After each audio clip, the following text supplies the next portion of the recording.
Pinag-aaralan at pinaghahandaan na raw ng Cybercrime Investigation and Coordinating Center ang pagtugon sa problemang maaring maidulot ng mga deepfake ngayong nalalapit na halalan. Alamin natin ang detalye ng balita mula kay Crezeline Catarong.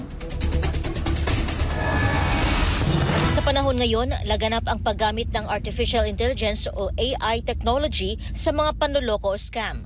Isang halimbawa rito ang mga deepfake. Ito'y mga video o larawan na ginawa o minanipula sa tulong ng AI para ito'y magmukhang totoo. Dito maaring gayahin ang itsura o boses sa isang larawan o video at nagagamit sa pagpapakalat ng maling impormasyon, pagtransact online at paninira ng reputasyon ng tao. At ngayong nalalapit na May 2025 midterm elections, ayon sa Cybercrime Investigation and Coordinating Center o CICC, isa ito sa tinututukan ng ahensya. Sinabi ni CICC Executive Director Undersecretary Alexander Ramos, pinipreempt na nila kung ano ang posibleng problema sa hinaharap o sa paparating na eleksyon. Inuna natin muna ang sistema, no? Tumulong tayo kay COMELEC mag-review at mag-assist sa ano bang issues na makikita natin sa bagong system na na-acquire ng COMELEC. Yan ba ay foolproof? Yan ba ay secured? Dagdag pa ni Ramos, matagal na raw nilang napaghandaan at pinag-aralan ang nalalapit na halalan, lalo na ang posibleng paglaganap pa ng mga deepfake. Saad pa niya, simula 2023, mayroon ang preparasyon ng CICC para mapigilan ang paglaganap ng mga deepfake kung saan katuwang nila ang Commission on Elections o COMELEC at iba pang mga stakeholder. Nakita rin namin ang issue ng deepfakes, kaya matagal din namin pinag-aralan. Marami tayong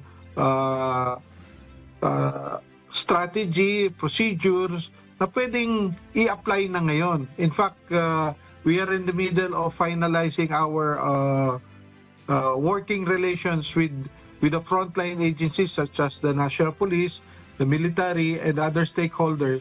Isinalaysay pa ng opisyal na layunin din ito na maitama ang impresyon ng mga botante mula sa mga negatibong dulot ng deepfake.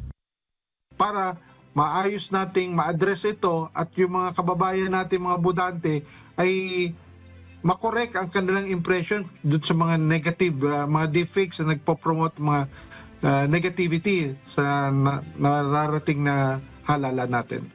Samantala, inahayag ng Department of Science and Technology o DOST ang magiging papel ng departamento sa midterm elections. Sinabi ni DOST Assistant Secretary Diane Ignacio na ito'y particular sa usapin ng certification process ng Electoral Board sa counting machines. Ang DOST sa pamamagitan ng National Capital Region at mga regional office nito ay nagsasagawaan niya ng pagsasanay sa mga election board registrar. So I think marami nang na-train dito. I think they have trained thousands already.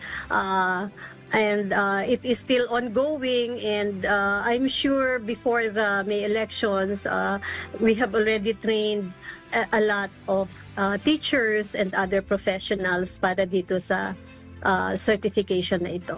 Para sa Diyos at sa Pilipinas kong mahal, Crezeline Catarong, SMNI News.